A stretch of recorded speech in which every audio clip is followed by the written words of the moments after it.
The evening sun dipped low over Sacramento, washing the streets in molten gold as Eric Porter steered his sedan through the steady hum of traffic. He was the kind of man who carried quiet discipline in every movement, precise, controlled, almost too composed for the chaos of city life. The soft buzz of the radio, the rhythm of tires on asphalt, the sigh of air conditioning. Everything was routine, predictable, safe. But that's how most turning points begin, in moments that seem harmless before the universe decides to remind you who's really in control. As Eric slowed for a red light, his mind was already halfway home, thinking about dinner, about emails he wouldn't check until the morning. Then, without warning, the reflection of red and blue erupted in his rearview mirror, the kind of lights that turn ordinary men into suspects. His pulse stayed steady, but the corners of his mouth tightened. Because in that instant, Eric Porter's evening and Officer Larson's future stopped being ordinary forever. Officer Bradley Larson stepped out of his cruiser with the authority of a man who'd done this 1,000 times. Mid-30s, buzz cut, the kind of posture that said he didn't just wear the badge, he believed in what it gave him. The routine words came easily. License and registration. Eric handed them over without hesitation. Every movement calm, deliberate, practiced. Yet Larson's eyes lingered a little too long, scanning not just for infractions but for something he couldn't quite name. Maybe it was Eric's confidence that unsettled him. Maybe it was how unbothered he looked, like someone who'd already calculated every possible outcome. When Larson asked, "You know why I pulled you over?" Eric's even tone deflected tension without feeding it. A conversation that should have ended with a warning began stretching thin, charged with something invisible but unmistakable. Suspicion meeting composure, authority testing patience. And in that silent clash, what started as a traffic stop began shifting toward a collision neither man expected. There's a quiet war that happens in moments like this, not with weapons or raised voices, but with posture, tone, and the space between words. Larson leaned closer to the window, his authority pressing against Eric's calm like a test of wills. He'd seen fear before. It made people predictable. But this man, this suit-wearing driver with steady eyes, didn't react like the others. When Larson accused, Eric questioned.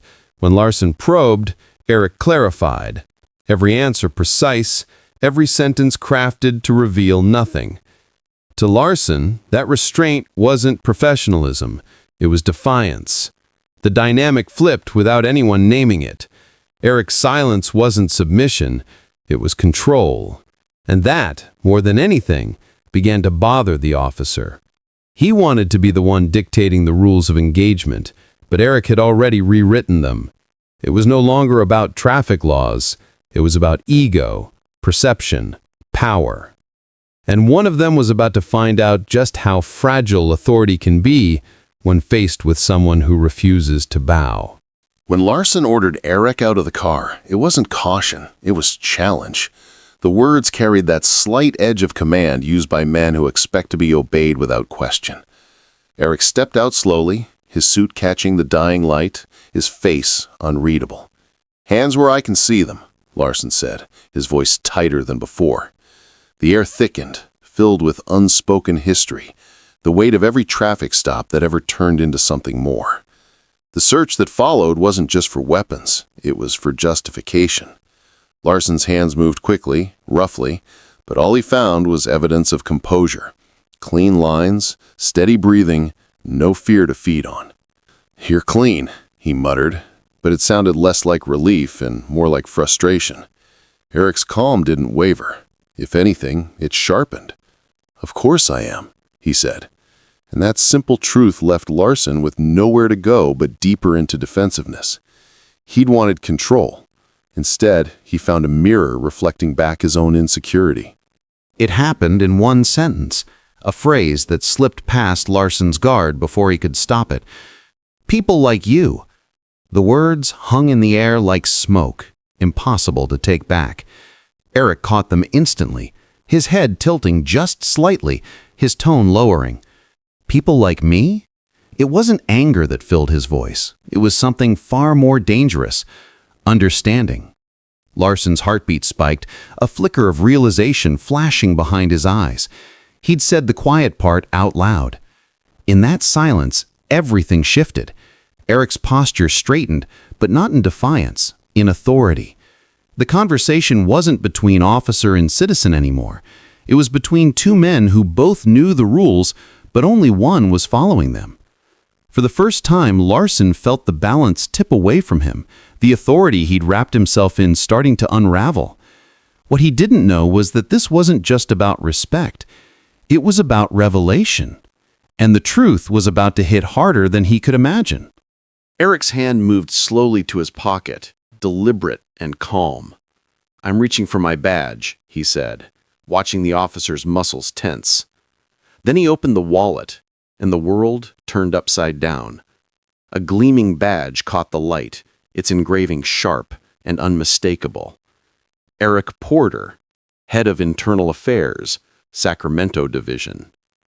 The words landed like thunder. Larson blinked, his throat tightening as the realization crashed in. The man he'd been trying to intimidate was the very person who had the power to judge him. Every ounce of bravado drained from his face. Eric's tone didn't rise, but it carried the quiet authority of someone who'd seen this scene too many times before. "You assumed I wouldn't know my rights," he said, voice steady, "because I didn't fit your idea of respect." Larson's silence said everything. The hunter had become the hunted, the power reversed in a heartbeat. And for the first time that night, it wasn't Eric who was being evaluated, it was the man wearing the badge.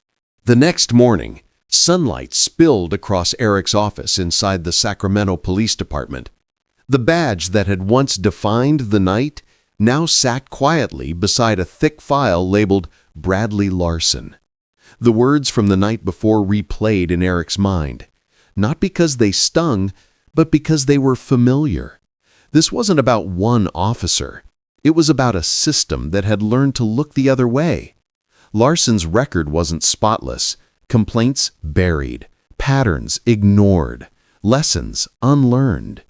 Eric's fingers tapped against the file before he closed it with purpose. This wouldn't be handled quietly, not this time. When he met with Chief Daniels later that day, his message was clear. Silence breeds rot. "We've been too comfortable with damage control," Eric said. "It's time for accountability." The chief hesitated, weighing the politics, the backlash. But Eric didn't flinch.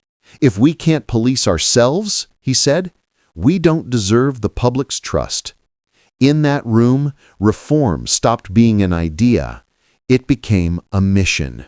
Months later, Eric stood before a room of officers and citizens, his voice steady but alive with conviction.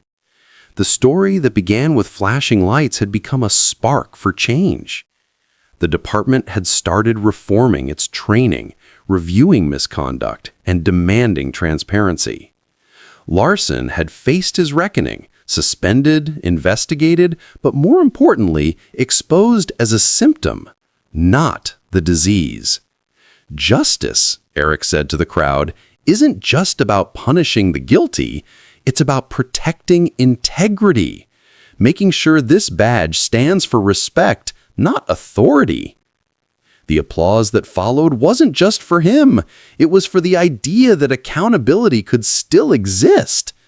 As Eric looked out over the faces, some skeptical, some hopeful, he knew change would be slow, but it had begun. And sometimes that's enough. The sun dipped below the Sacramento skyline again. Same city, new promise. A routine stop had become a reckoning, and for once, the man behind the badge had chosen to stand for something more than power. He'd chosen truth.